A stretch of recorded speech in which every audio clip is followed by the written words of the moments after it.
I thought you might be interested to see that I have a stove in my tent, and I've got a Nyco stove made in Wallowa, Oregon, Eastern Oregon. I've got two of them. This one here is actually my winter stove, and I've got a summer stove that's about 3/4 the size of this. But both stoves have a little surface here to put your pots and pans, and you can cook on this. You can cook anything. Fry up your breakfast, pancakes, bacon, eggs, whatever you want on the surface. And then of course it's got a damper in here, and this smoke flap here is fireproof fiberglass material. And then I've got a fiberglass mat too on the bottom in case it kicks out some embers. But here's your adjustment for the air, and you just load this baby up with your wood.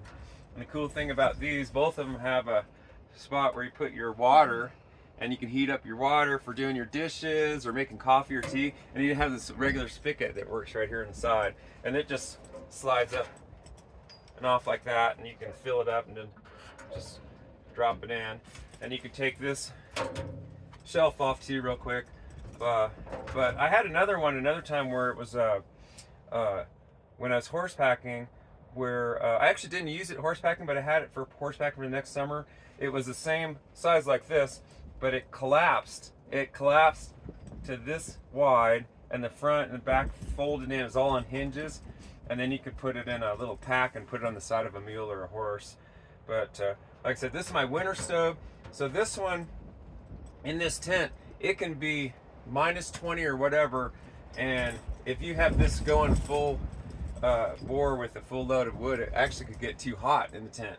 But this is actually my winter stove, and like I said, the summer one is smaller, so this is a little bit overkill for this time of year. But I thought you might be interested in seeing that we've got wood heat, and it keeps it plenty warm and toasty. It doesn't matter how cold it gets outside, so it's a good idea to have a wood stove in a tent. Just make sure you have everything so it's not gonna catch your tent on fire.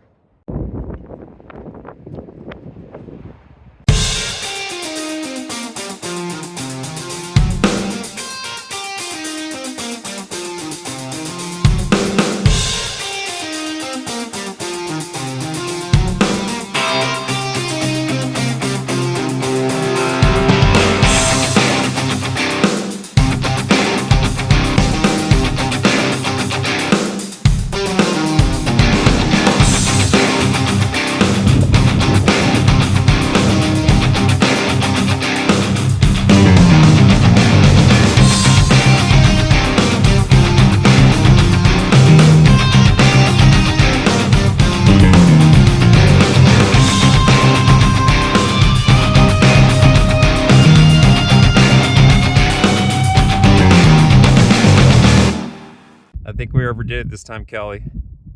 Think so? Yeah. Where are we? Where'd you take me this time? Nevada Outback. Yeah, but we've been walking a long time. Well, I don't think we're going to find any old buildings or anything. You're not going to find any buildings at all. There's nothing out here. Kelly and I are looking for that ghost town called Broken Hills, Nevada. I'm not sure if this is it or not. We're probably pretty close. I'm not sure if there's any remains of it. It's a good little boondocking spot either way. These, Kelly, they're so tiny. And they are, and they're kind of squishy. Oh, and they're just growing in the sand. They might like the sand. Yeah. They're beautiful, and there's tons of them out. Yeah.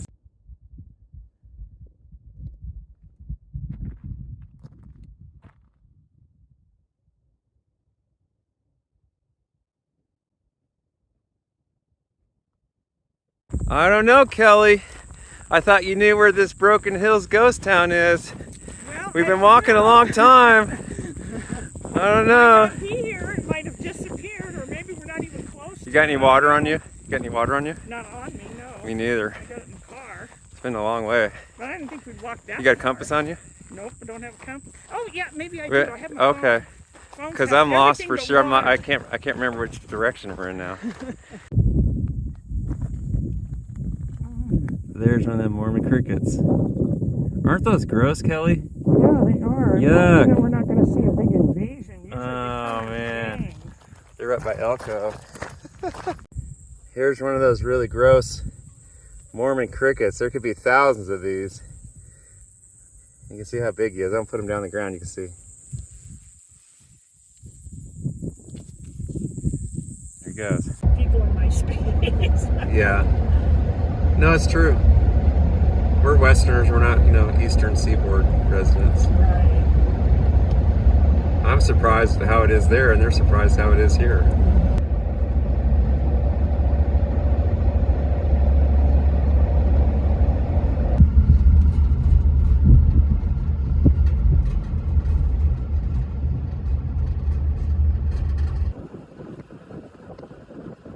We're stopping over here at Middlegate Junction, just off of US 50.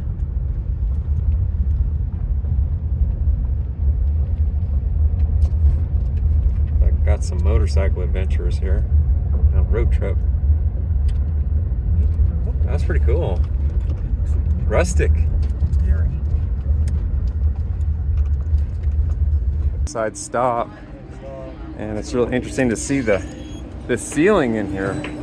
Look at the ceiling in here. It's just all these dollar bills up there.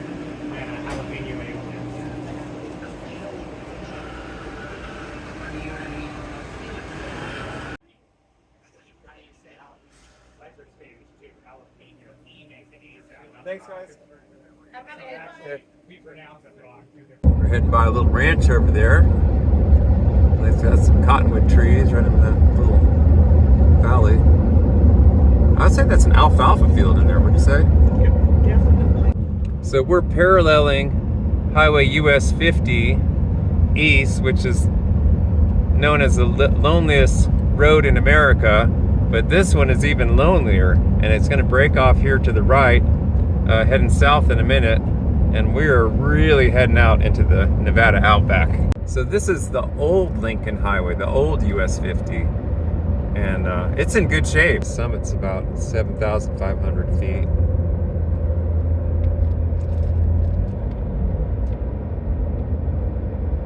And on the top of the summit, I think, what did the map say? It goes from It was like Churchill. 11, Oh, you're thinking the Arc Dome.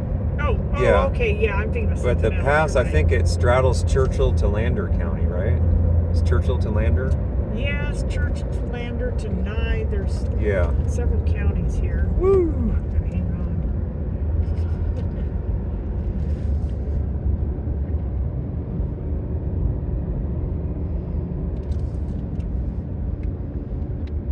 Looks like there might have been a fire here a few years back. Mm-hmm. Yeah, it looks like a fire. I saw some of that bark beetle damage when I was down in Kern County, California. Oh, yeah. And that was from the trees were stressed, and then the beetles attacked the trees. But this looks like it was probably a fire through here. I see some charred trunks. It's like a 20-mile hairpin turn here.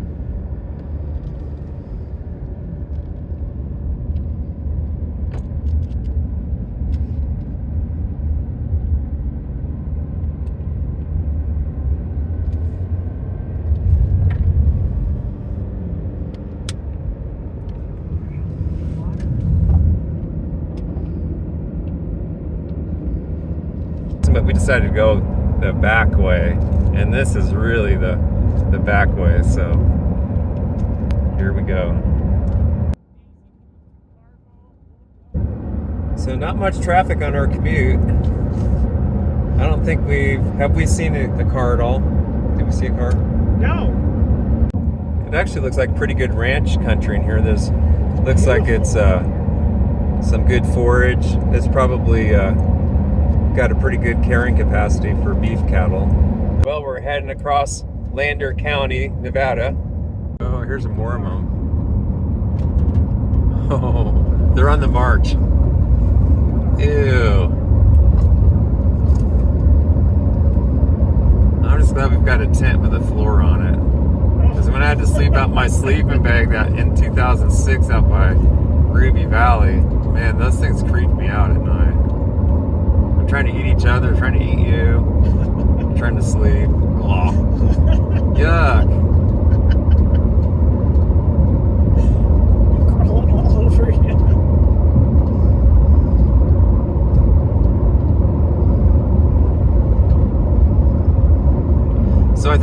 more heavily traveled route, you'd actually get it where the road becomes slick with them, you know, after you get somebody squished. But this is a very lightly traveled road, so. It can be a lot worse. It usually is when the Mormon crickets are out. Yeah. So Kelly, you were talking about, you've had a lot of Indian friends over the years, and you were talking about one of your friends, they used to go camping, they wouldn't bring any food, right? No, she said that she would go with her grandparents all the time, and she said that they never brought any food. When they were there out camping, their job was to hunt, and she said sometimes they would catch crickets and put them in kind of like a cage thing, and then roast them over an open fire, and they would eat them. I was like, oh, okay, well, you know, that's what they did, though. They hunted fish and rabbit and whatever they could find. How interesting, right? Yeah. We kind of slowed down a little bit to give you an idea of all these Mormon crickets on the road. It's not so bad yet where it's actually making it slick, but it can get so bad it'll actually make it slick on the road. You got to be careful. Boy, those sure are gross, aren't they?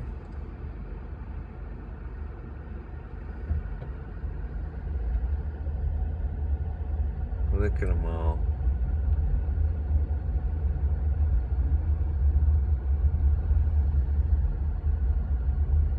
So Kelly, aren't you surprised at the amount of ranching that's out in this area? Yeah, I am. I knew there were a lot of ranches out in Nevada, but actually seeing them, there's quite a few on that old Highway 50.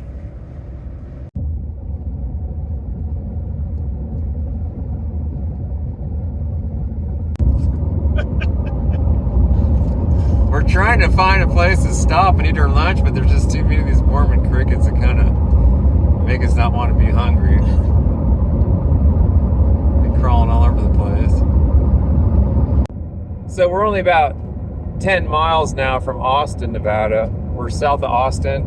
So we're gonna zip up there and just top off our gas tank because we're a little bit concerned about, you don't want to run out of gas in some of these places out here. So we're gonna go in the back ways. We're gonna stop in Austin, maybe have a little picnic lunch, look around at the castle and some other sites there. So this is the old Highway 50 and we're getting ready to hook into the US 50.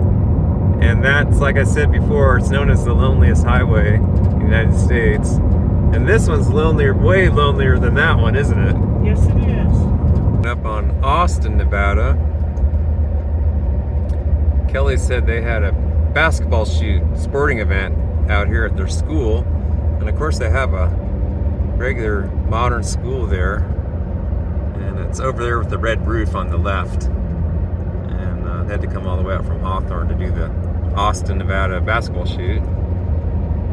But it's still an active town and they're involved in sports and still people living here. There's the Stokes Castle up there on the hill on the right. Coming into Austin. Looks like, I don't remember this berm being on the side of the highway like this before. This wasn't here last time I was up here. Huh, it's different. I'm sure that's welcomed during the winter. Keep the cars from sliding off into that canyon.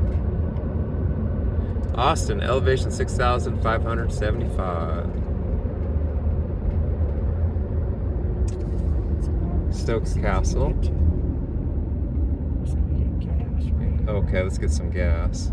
Get some gas at Jim's. There we go. 485, not too bad.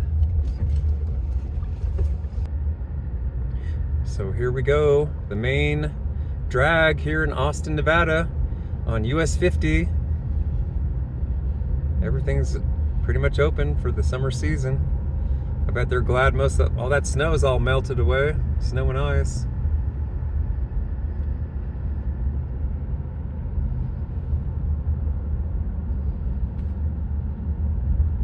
Looks like they might have lost one there. I'm not sure what happened there. Might have torn it down, or maybe the snow brought it down. It's hard to say. I don't know. There's the Austin Library. Pretty small. I always thought of Austin of just basically being on the side of a hill. You know? It is. Yeah. Side of a mountain. There's the courthouse. Lander County Courthouse. course, it's small. US 50 is a fun highway for a road trip, I must say. It's got a lot on it. Eureka, and you get over into Ely before you get into Utah. That's one of my favorite routes, is US 50. I think it's a good route for traveling with the family, or even if you're on a motorcycle, I think it's good. They have a little museum. Yeah. I'll have to come back sometime and check out their museum. Yeah, when it's open.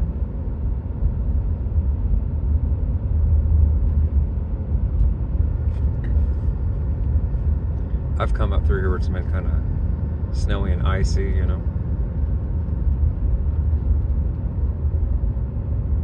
There's the hill. See the hill up there? Side coming into town. Yeah, that even is a trucks, big even trucks come through here. It's a big windy hill. Yep. It's okay now, but in the winter, not too fun. It's got a big hairpin turn on it too.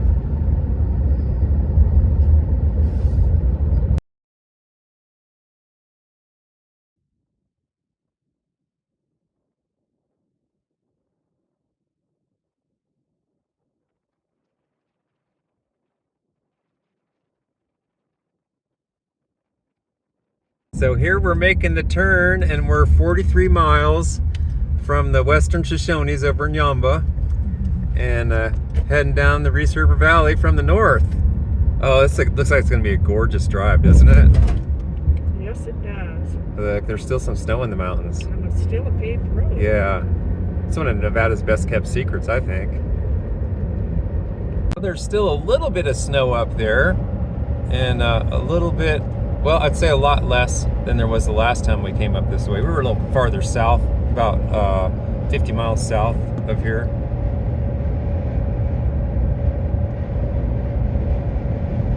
If you're looking for some solitude, though, and wide open spaces and beautiful country, you really can't beat this for Nevada. So we're on the gravel part of the road right now, and it looks like it had some water on it at one point, but it's all dry and it's graded. It's in pretty good shape. And Kellie said that she thought that most of these ranchers probably live pretty comfortably out here. Probably do okay. Not that it's not a hard work doing that, trying to make a living, but it seems like some pretty nice places out here, and it's very secluded and peaceful and scenic.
So we're having to slow down a little bit up here because this is the Reese River Cabins business.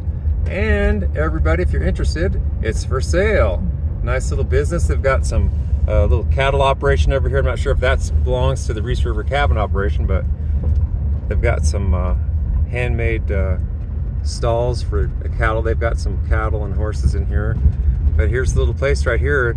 I've heard a lot about this, and you can rent these cabins in this nice little peaceful valley right by the river. Do some fishing, do some hiking, do some hunting in season, do some exploring, and maybe just get out here and get some peace and quiet and relax. Reese River Cabins.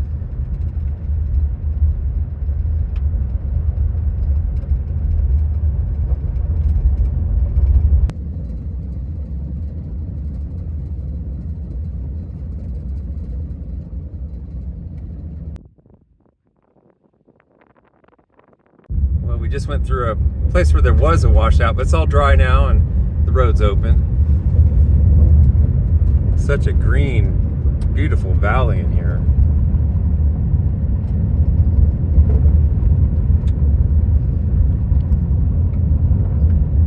We were talking about how the UPS driver has quite a handful to run the route out here. So the guy or gal that's doing the UPS route, goodness, that's a lot of back roads and going to these ranches and stuff and all kinds of weather. We were thinking, where would be the closest place he'd live doing that? Maybe Tonopah or something, or Gabs, or I'm not Fallon, sure. maybe. Austin, maybe. I wouldn't think you'd live Fallon? in Austin because you'd have to go pick it up. It's a long way. Fallon would be the closest place Yeah. that you could pick up a load. He's moving.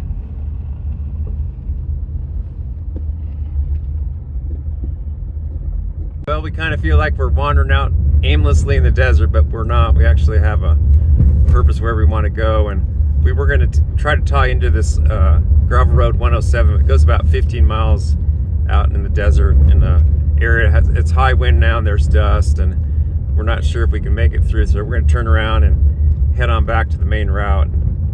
Kelly said we're going to get to know this area pretty well. We've been scouting around all over the place. The thing that really threw us for a loop is when we could make that creek crossing yesterday, and now the wind's picked up and we've got plenty of gasoline, but it still could be washed out. There could be sand and mud down in there, so we're going to go around. Well, it's a little bit of a sketchy road. It's not gravel, it's dirt, but it's not sandy and it's not muddy. And we've had several little dry washes to go through. There's a couple of deep ones. Here's some ruts up here. We're gonna take a look at this, see if we can make it. I think we're okay. We go slow. Okay, so right now we're in the Paradise Range, and that's between Gabbs, Nevada, and Ione, Nevada. It's in extreme northern Nye County before you get to Lander County. Not too far actually from Churchill County, but Brunton Pass is near here, and then we have Sherman Peak, which is 8,657 feet. But we've got this great little spot here, and we kind of had to creep up here like a little cat.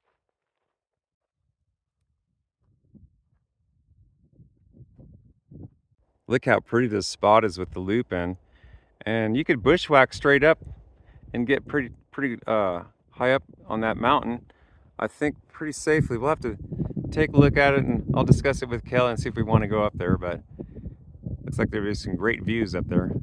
As you can see, the view behind me is really pretty. We're going to try to see if we can get up on the side of that mountain safely and take a look. This beautiful small little creek with all the little wildflowers that we found on our hike. Isn't it pretty?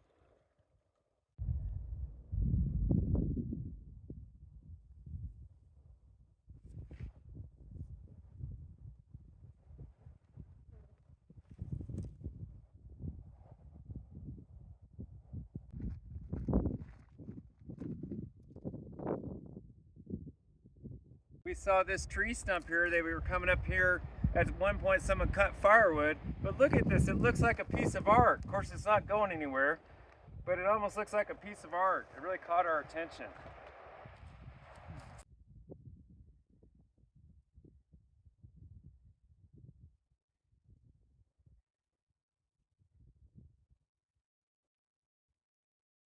And see how the countryside's opening up. There was a fire in here quite a few years back. If you look at that small tree there, it's still charred black. And so we're getting out of the pinyon forest. And there's a little saddle up there. It looks like someone could actually hike up in there. Look at all the black wasps on those flowers there.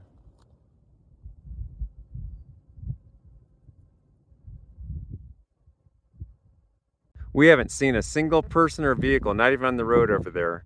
It's absolutely nobody out here. It's amazing. It's quiet and just vast, beautiful expanses and views.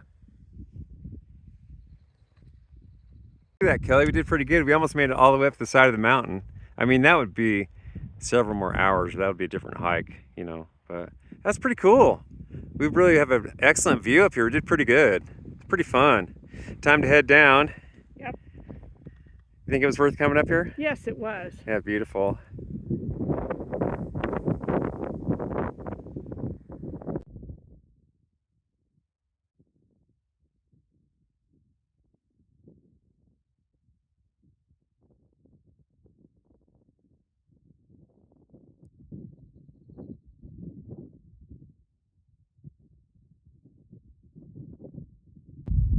We can see all the way out in the desert to Pilot Cone. Rawhide, I think, is out that way. Come around by Gabs. Time to head on down the mountain.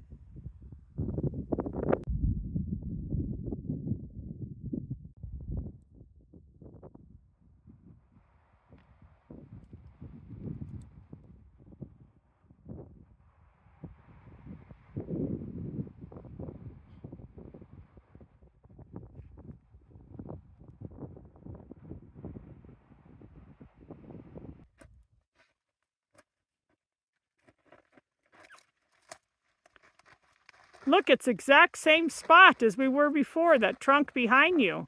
Wow, I'm getting better at that. That's Yeah. good. I didn't think we'd get pretty close. We got the exact same spot. Yeah, it's exact same All the way spot. from the mountain. That's pretty good. cool. Well, we just got over Green Springs Pass, which is almost 7,000 feet. And we're heading down this little switchback highway near Gabs. And we're heading over to the ghost town of Rawhide, Nevada. Making the turn to Rawhide, Nevada. It's 32 miles from here.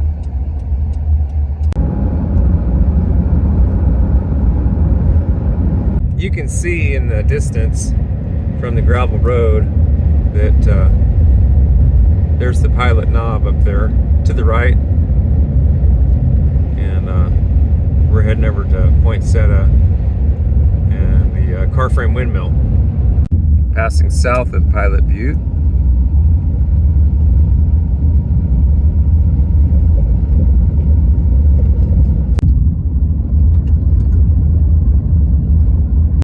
We're out here on the other side of Ryan Canyon, and we're not officially lost yet.